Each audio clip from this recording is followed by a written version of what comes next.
How do organisms reproduce? Sexual reproduction. Multicellular organisms reproduce by sexual means. Let us study the sexual reproduction in flowering plants. In sexual type of reproduction, both the male and the female sexes participate to produce a new generation. Now, let us see the significance of the sexual mode of reproduction, and are there any limitations of the sexual mode of reproduction? Significance. Well, the sexual mode of reproduction incorporates the process of combining DNA from two different individuals during reproduction. The germ cells from two individuals combine during sexual reproduction to form a zygote. This results in re-establishment of the number of chromosomes and the DNA content in the new generation. If the zygote is to grow into an organism which has highly specialized tissues and organs, then it should have sufficient store of energy to do this. One germ cell is large and contains food store. The other germ cell is small and likely to be motile. The motile germ cell is called the male gamete, and the larger that contains the food store is the female gamete.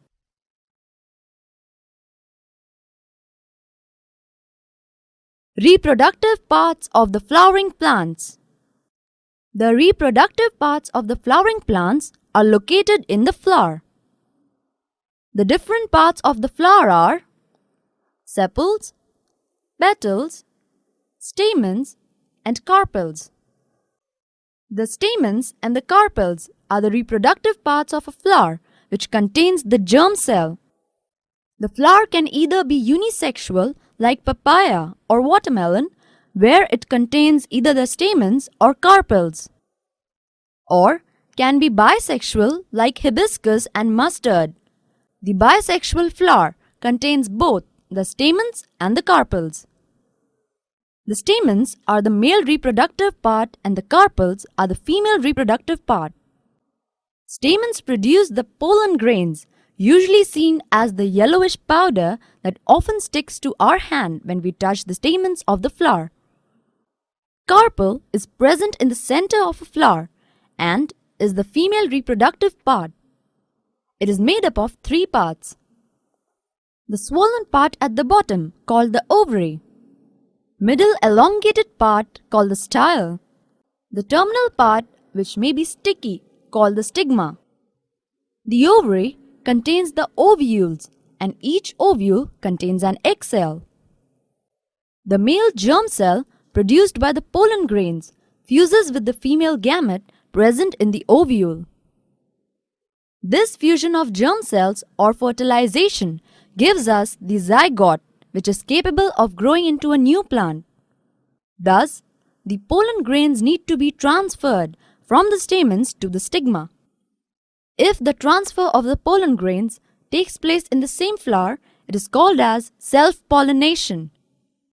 On the other hand, if the pollen grains are transferred from one flower to the other, it is referred to as cross-pollination. This transfer of pollen grains from one flower to the other is achieved by the agents like wind, water, or animals. After the pollen grain lands on the suitable stigma, it has to reach the female germ cell that is in the ovary. For this, a tube grows out of the pollen grain and travels through the style to reach the ovary. After fertilization, the zygote divides several times to form an embryo within the ovule. The ovule develops a tough coat and is gradually converted into seed. The seed contains the blueprint for the further generation. Under appropriate conditions, the seed develops into seedling. This process is termed as germination. Summary: roots, stems, and leaves of some plants develop into new plants through vegetative propagation. These are examples of asexual reproduction where new generations are created from a single individual. Sexual reproduction involves two individuals for the creation of a new individual. DNA copying mechanisms create variations which are useful for ensuring the survival of the species. Modes of sexual reproduction allow for greater variation to be generated.